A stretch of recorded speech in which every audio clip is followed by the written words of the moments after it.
Let's get ready to rumble!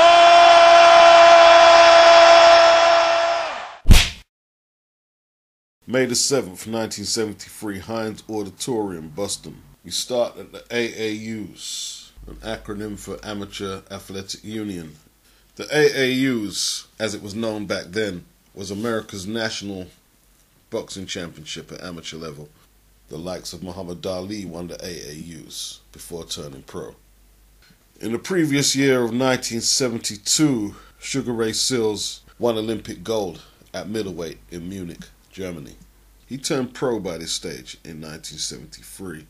Back to the Aau tournament. Now, Howard Davis won the 125-pound division at featherweight, beating Leroy Veasley, the all-service champion. Davis in 76 became the lightweight champion in Montreal, and he also won the Val Barker Award for being the best boxer.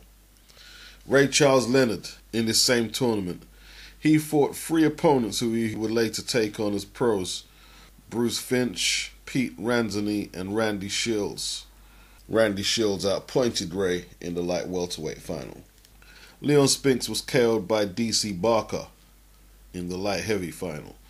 Michael Spinks was eliminated in the regionals at the middleweight class. So that was probably the regionals in the Midwest in St. Louis, but he still followed his brother to support him in his bid to become the Aau champ. In 76, Leon Spinks won Olympic gold at light heavy, and Michael won gold at middle, the Spinks brothers. Aaron Pryor won the lightweight title, 18 years of age. There were other future world champions at pro who were all eliminated in the earlier rounds. Marvin Hagler became a cruiserweight champion via the IBF. J.B. Williamson, he won the light heavyweight title, WBC belt. And you had Arturo Frias, who lost a classic fight to Ray Mancini. I'm sure it was Frias. He was a WBA champion at lightweight in the 80s.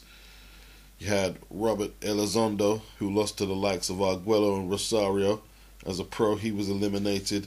Tommy Brooks, who has trained the likes of Evander Holyfield and Mike Tyson, who most of you will know, he was slapped in the face in full view of the spectators by his trainer, Archie Moore. Archie was expressing his displeasure over Brooks' performance in the middleweight semi-final against Terry Dobbs, which he lost. The old mongoose Archie Moore, who has scored more KOs than any other world champion in the history of the sport, he slapped Brooks between rounds while he was sitting on his stool. Oh yeah. As a footnote, Tommy Brooks married Donna Duva Brooks and may well still be married to her for all I know right now.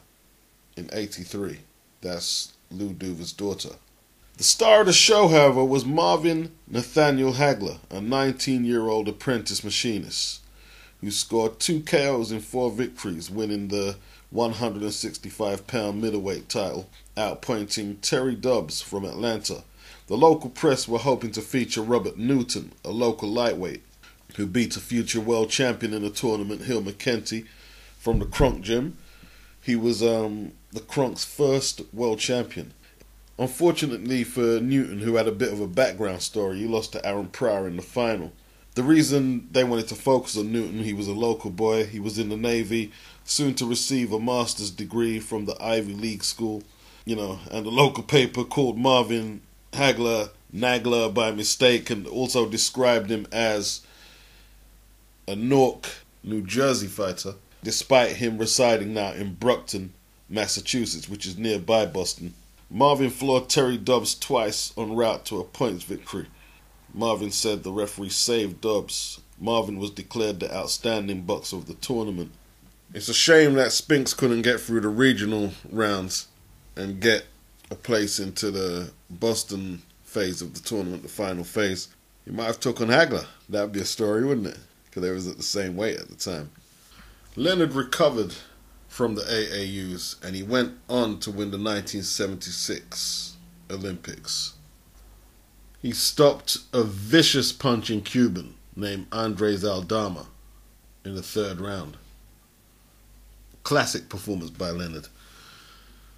Aaron Pryor, he was beaten by Howard Davis in the 76 Olympic trials. He also lost to Hill McKenty in the earlier stage of the Olympic qualification process. It's said that when Leonard turned pro, he moved up from 140 to 147 to duck Aaron Pryor. Butch Lewis's words. And I checked BoxRec, he did fight his first 3 or 4 fights at 141 and 142, which would have been nearer the light welter than full welter. Not saying what Butch is saying is true, but that's what I saw. Hagler was considered an outsider in New England boxing circles. He moved from Brockton, from New Jersey, just 3 years earlier, and had been operating from out of an obscure gym operated by Goody and Pascal Petronelli, who had only been in the boxing business since 1969. Hagler brought the shaven head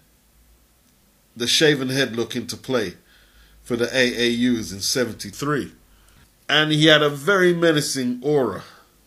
And being bald wasn't really fashionable back then, so it didn't endear him to a lot of the media. A few months earlier, Hagler reached the 156-pound final of the National Golden Gloves tournament in Lowell. He lost to Del Grant of Seattle, that's Sugar Ray Seal's half-brother. They may well have met again, but fate intervened when Ronaldo Oliveira, who had qualified as the New England representative at 165, decided to turn pro and was automatically disqualified from participating. Hagler, who made the team at 156, was allowed to move up to 165.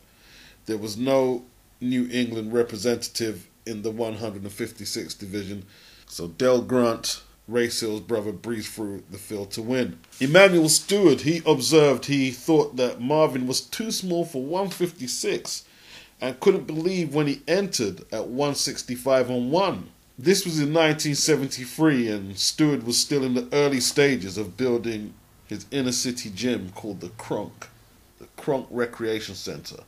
And this is just at amateur level. He said Marvin fought a lot of seasoned guys in that tournament. Marvin hurt everybody he fought in the tournament. Sam Silverman said Hagler was easily the best puncher in the tournament. Hagler won 42 of his 45 amateur bouts. There was a sizable amount of thought that he could do well and medal at the Olympics. But after he received his AAU trophy, Hagler announced that this was his last amateur bout. You can't take a trophy and turn it into a bag of groceries, he said. Win or lose, I was turning pro. 6 days after the completion of the AAU championships, he was now punching for pay and knocked out Terry Ryan in the second round at Broxton High School for the first of what would ultimately be 62 professional wins. His take-home pay for the Ryan fight was $40. $40. Ultimately, Hagler made a bad mistake here. He made a bad mistake. He should have stayed on for another 3 years, tried to qualify for the Olympics, and then take it from there. But he was hot-headed, 19 years of age, and he went for it. You know, the Olympians, they always get a one-up on their peers who just turn pro without no Olympic exposure. But we live and we learn. $40 he got.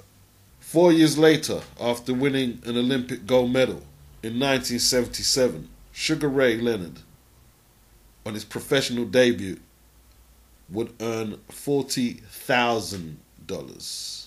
By this stage, Hagler had about 33 pro bouts, and altogether that may have accumulated $40,000, all told. He done it the hard way.